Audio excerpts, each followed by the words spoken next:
jóvenes, buenas tardes. En este tercer video de microenseñanza vamos a hablar sobre lo que fue la reforma constitucional en materia de derechos humanos.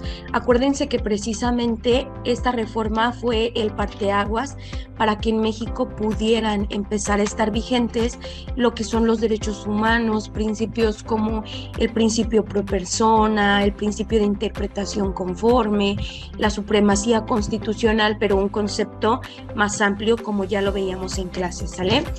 Ahora bien, jóvenes, vamos a abordar que precisamente la reforma constitucional en materia de derechos humanos del 10 de junio del 2011 fue una de las reformas más significativas en materia de derechos humanos. ¿Por qué? Pues porque precisamente tuvo a bien crear una nueva cultura de derechos humanos, poniendo al centro de esta reforma la dignidad de las personas, ¿sale? Lo cual pues obviamente la llevó a constituirse como el avance jurídico más importante que se dio en México para poder optimizar tanto el goce como el ejercicio de los derechos humanos, ¿sale? Ahora bien, por medio de esta reforma constitucional se hizo más extensa la protección y la cobertura de los derechos humanos, pues incluye tanto los derechos que se otorgan de conformidad con el Estado mexicano, es decir, con nuestra Constitución, así como también todos los derechos que nos van a otorgar los tratados internacionales en los cuales México es parte, ¿sale? Ahora bien, los antecedentes, fíjense bien. Este proceso legislativo inició el 24 de abril del 2008, cuando precisamente se presentó una iniciativa en cuya exposición de motivos se manifestaba la necesidad de armonizar el derecho interno con el derecho internacional en materia de derechos humanos.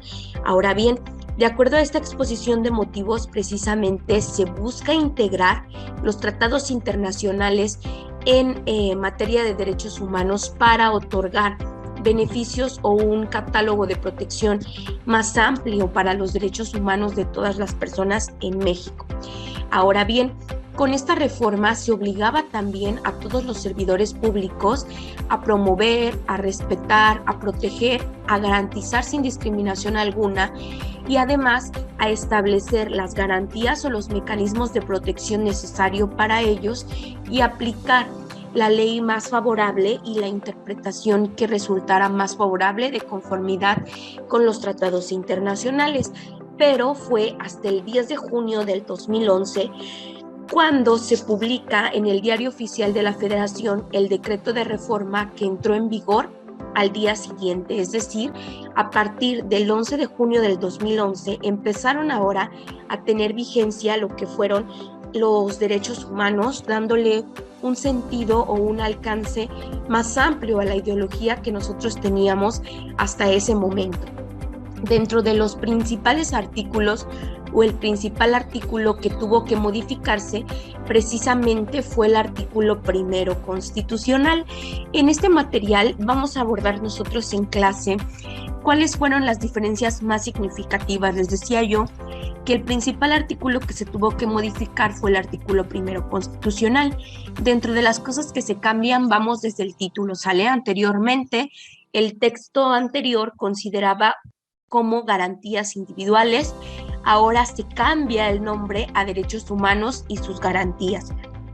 También acuérdense que se agregan lo que son los tratados internacionales, se agrega también el principio de interpretación conforme y se establecen nuevas obligaciones para todas las autoridades que ahora van a estar obligadas a proteger, crear los mecanismos de defensa, investigar alguna violación a derechos humanos.